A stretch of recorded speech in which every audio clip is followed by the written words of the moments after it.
É a figueira máis robusta, a figueira cos mellores figos de toda a aldea, é a figueira de Pelos Tortos. Pelos Tortos vixiaba a súa figueira pola mañá, vixiaba a súa figueira pola tarde, vixiaba e vixiaba pola noite. Escondido no seu horto, detrás do valado, cunha lanterna, un antollo e unha escopeta, disparaba cartuchos de sal ao cu dos nenos que pasaban polo camiño.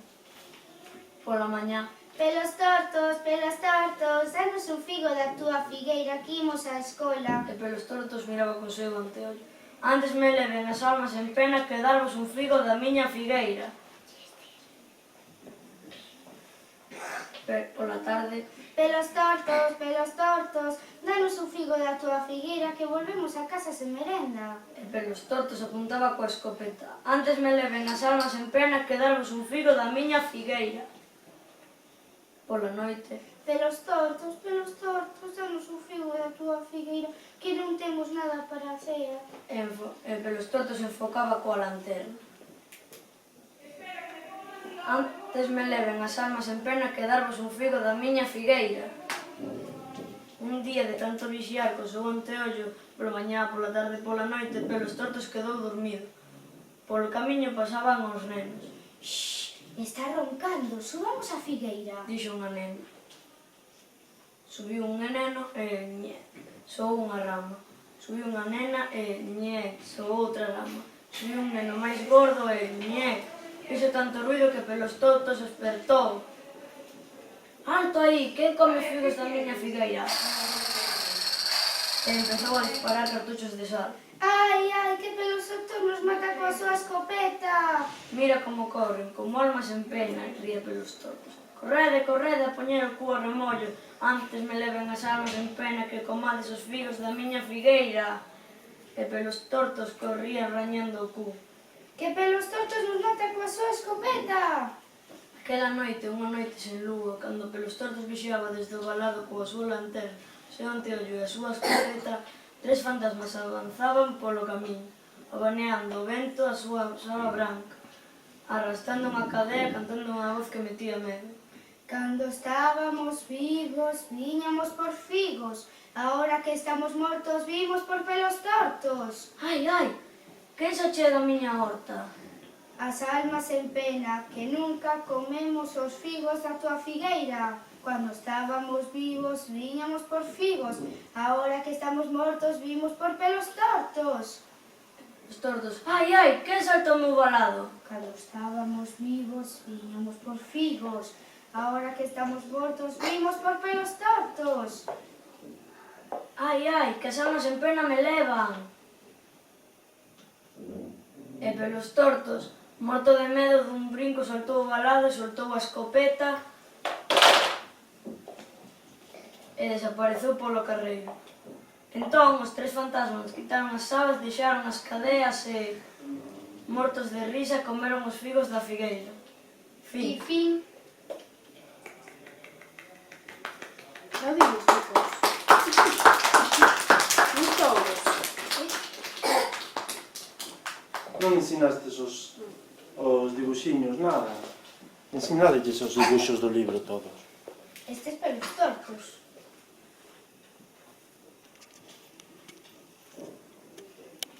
Idelle contando o que pasa en cada un. Son os nenos. Aquí está a figueira de Pelos Tortos, que é donde come higos.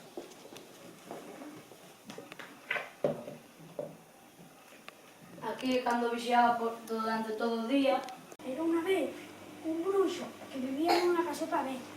Estaba nun outro lado do bosque.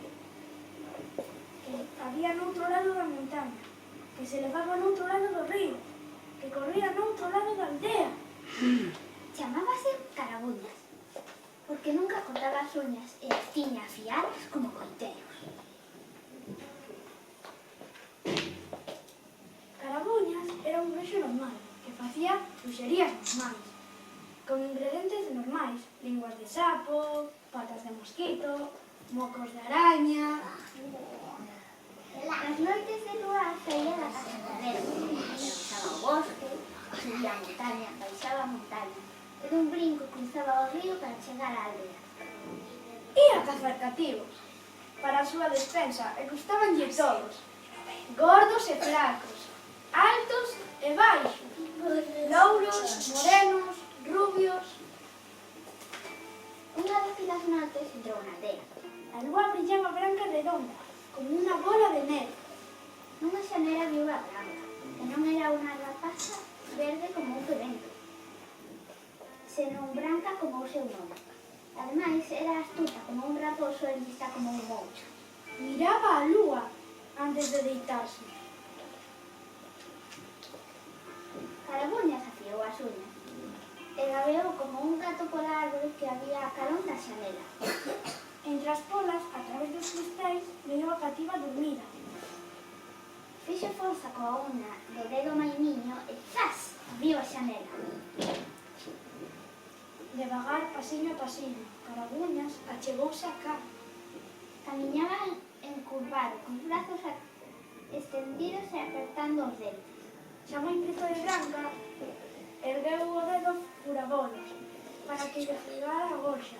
E de súpeto, escapoulle un peido.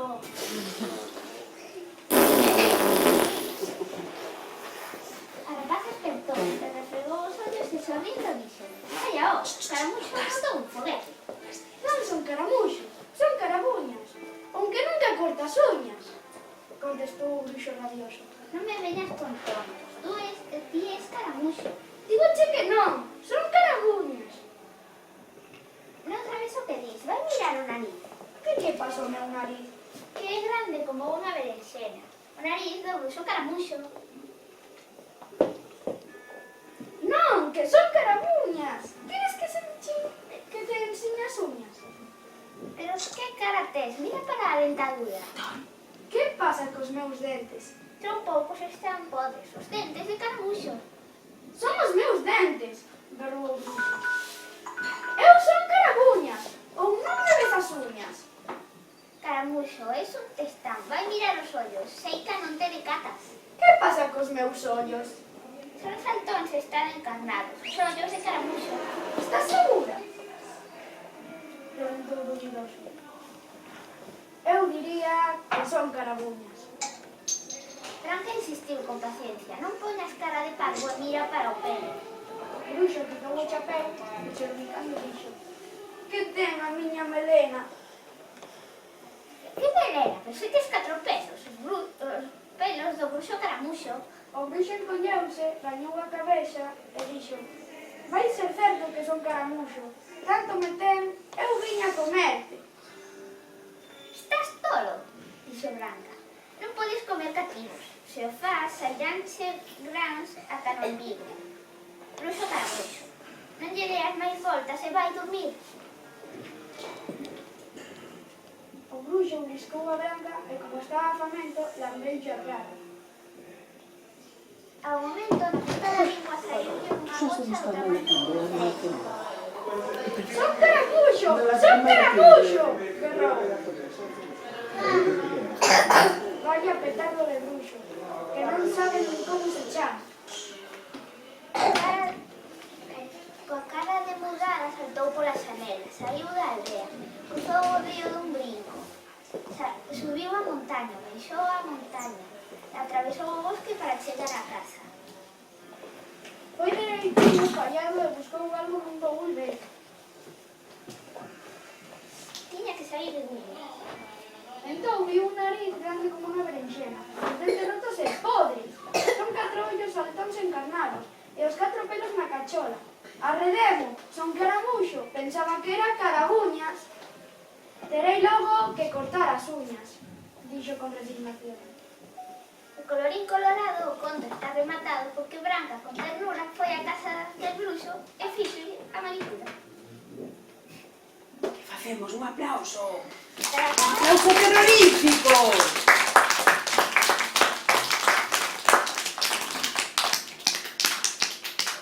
Moitas gracias. Asustounos moito, Carabuñas. A que sí? pois a mí non. Con esas uñas. Pois a mí non. Pois a mí. Dios, dixo satisfeito. Pero antes de comer, as criaturas querían engordalas. Por iso preparou un caldeiro cheo de comida. Estades moi delgados. Veña, todo o mundo a comer, a cear. Ordenou. Mentres tanto, os pais foron falar co alcalde. O home do saco marchou con nosos fillos. De seguida, puxéronse a buscar os nenos. Como os nenos non querían comer do caldero, o home do saco achegouse a un bar e pediu. Póñame 100 bocadillos variados. Axiña! Pero os nenos tampouco querían bocadillos. Por iso o home do saco puxo unha cara que metía medo e os nenos comenzaron a comer sen dar chío. Os pais, por fin, encontraron a casa e observaron que os nenos pampaban os bocadillos. Milagre! Comen sen protestar! Despois de cear, os nenos puxéronse a facer travesuras. Así pois, o home do saco puxose de novo serio. Quen faga na trasnada comerá até que rebente. Tras cantar tres nanas, o home do saco de novo. A dormir! E quen proteste comerá até que explote. Os pais víano e non podían creer. Os pais pedíronlle ao home do saco que quedara. Non, grazas, non. Ando na procura de nenos máis gordechos. Un pouco farto, montou no tren e non volveron saber máis dele. O home do saco.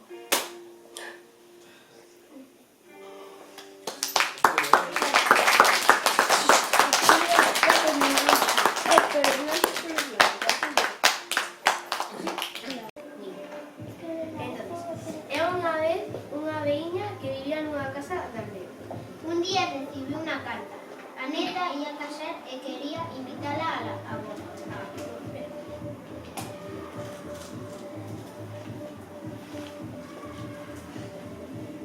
A boa puxose tan contenta que voltou a andar axiña para non chegar tarde.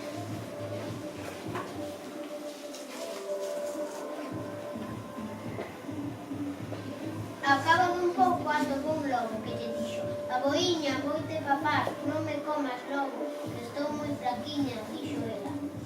Vou á boda da miña neta e cando volva estarei máis gorda. O lobo pensou que a veiña era todo osos e deixou aí. Pois vai, aquí te espero.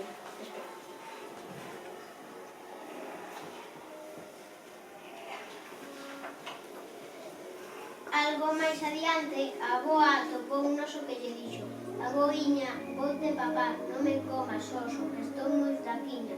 Vou á boda da miña neta e cando volva estarei máis gorda. O oso pensou que a veiña era todo coiro e deixou aí. Pois vai, aquí te espero. Le máis a modo, vale? Máis despacito.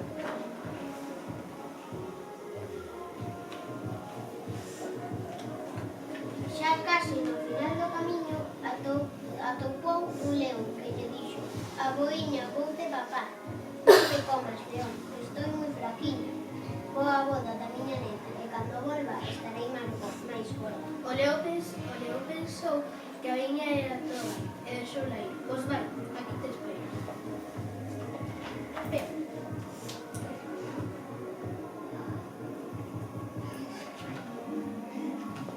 A velliña chegou á casa da neta e asustada contoulle o que pasara. A neta díxole que non se preocupase e como era tarde, foron a ver. Vale, e a boa.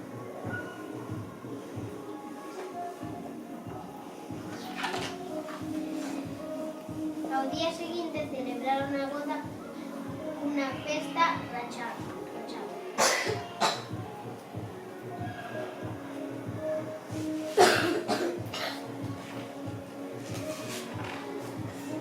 Cando chegou a hora de volver para a casa, lembrou as tres feras que estaban agardando no camiño. Entroulle o medo. Entón a neta foi correndo a auga, cortou a cabaza máis grande que atopou e abriulle unha porta que te recha.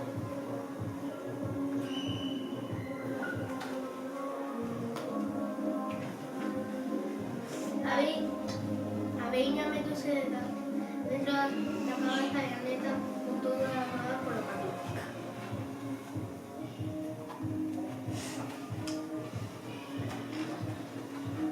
Ao pouco pasou por donde estaba o león, que preguntou: Cabaza, cabaciña, non piches por aí unha velliña?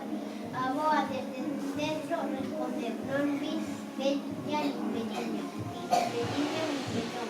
Corre, corre, cabaciña, corre, corre, cabazón. O leo quedou pavo, e a auga se rodou.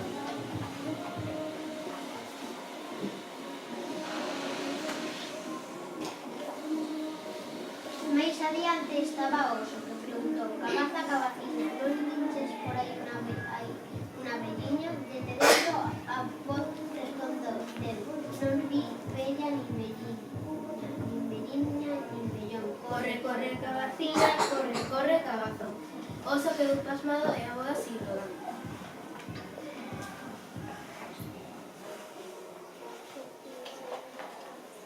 Xa casi chegando a casa estaba o lobo afiando os dentes. Ao ver a cabaza preguntou: Cabaza, cabaciña, non viches por aí unha velliña? Desde dentro volveu soar a voz: non vi nin velliña, non vi nin bella nin velliña, nin vellón. Corre, corre, cabaciña, corre, corre, cabazón. O lobo quedou abraiado e a auga sigue rodando.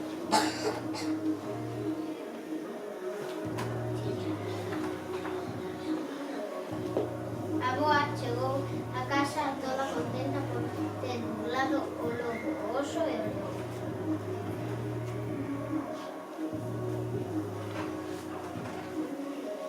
E as esperas, apartadas, esperaron as horas, caeron dormidas no camino e soñaron con calabazas baladoras.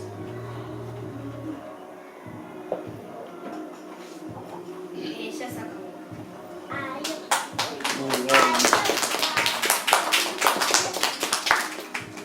Ver a bruxa de Garadentes.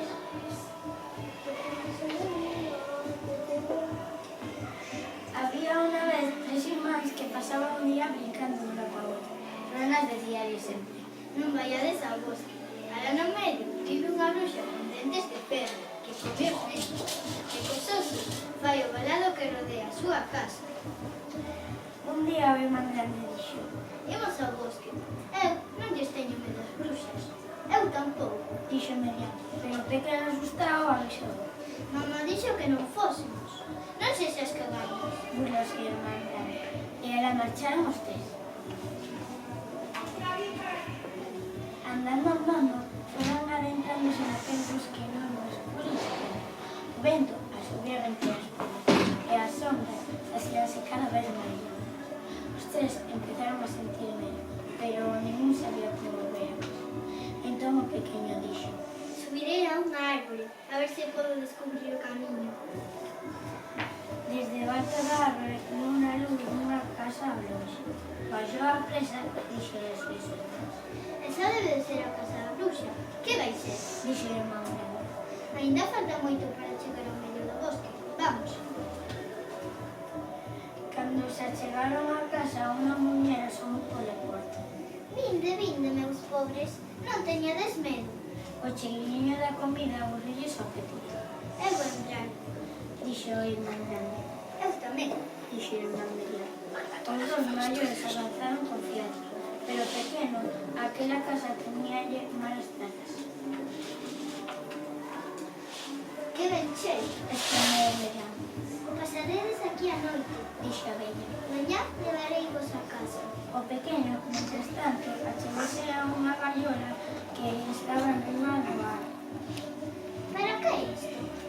A bella disimuladamente contestou: para encerrar cans extraviados, gatos abandonados e tal vez menos perdidos, pensou o pequeno.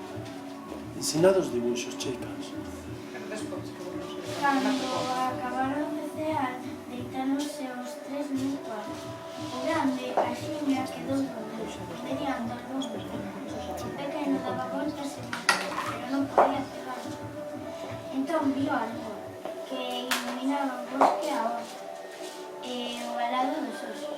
Os osos de pernas, osos de brazos, osos de nenos pequenos. De tanto oír que alguén se achegaba, era a bruxa. O pequeno meteuse na cama e tapouse. A bruxa, entón, a bruxa entrou a modo e pegou en voz baixa: hai alguén experto? Non se atreveu a decir nin pío, pero a bruxa achegábase cada vez máis. E cando xa estiraba a man para retirar as sábanas, o pequeno asomou o nariz. Eu estou experto,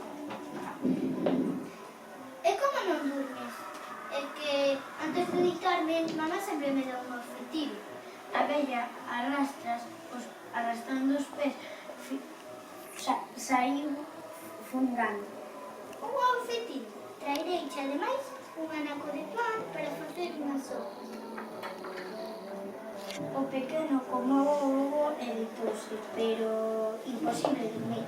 Ao pouco, a bruxa volveu a preguntar. Hai alguén experto? Eu. É que polas noites mamá tamén me dá figos pasos. E a vella, rumando, foi buscar os libros. O pequeno temía comelo e outra vez apareceu a bruxa. Hai alguén experto? Eu. Pero que debo checar agora? É que a miña nai sempre me trae auga do pozo nunha peneira e despois de beber durmo así. A vella, botando pésigas, deu media volta. Cando dobrou a coller a peneira, quererle unha pastilla de xabón. Os meus vientos máxicos, Exclamou. será mellor que os galos. Deixou o xabón, un peite e un contelo e foi a buscar a auga. E en canto o pequeno oía a vella, saíu e gritou a seus irmáns. Despertade, esta é a casa da bruxa. Os irmáns abriron os ollos sobresaltados. Pero antes de sair correndo, o pequeno dixo. A bruxa deixou uns obxectos máxicos na cociña. Vamos buscar.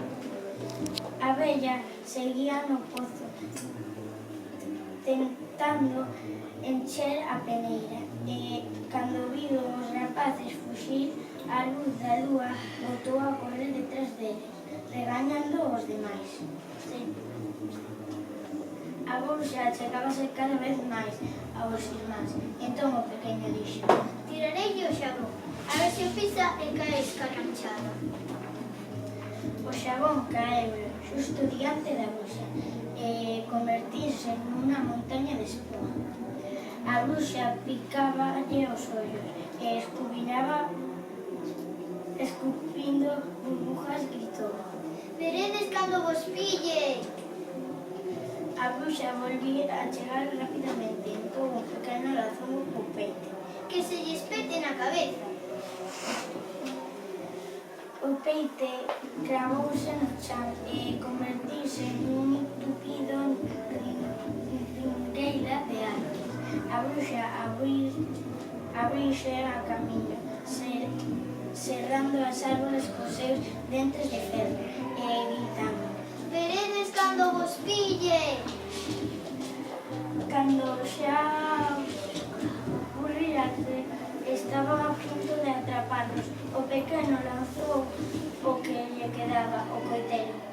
Que me dera que se lle cortase o pé. Dixo. O coitelo foi a caer xusto diante da bruxa e abriu unha fenda longa e profunda, imposible de saltar. Os nenos non pararon de correr ata que saliron do bosque. E a bruxa coa cabeza guecha e arrastrando os pés foi a casa. E ali quedaron para sempre.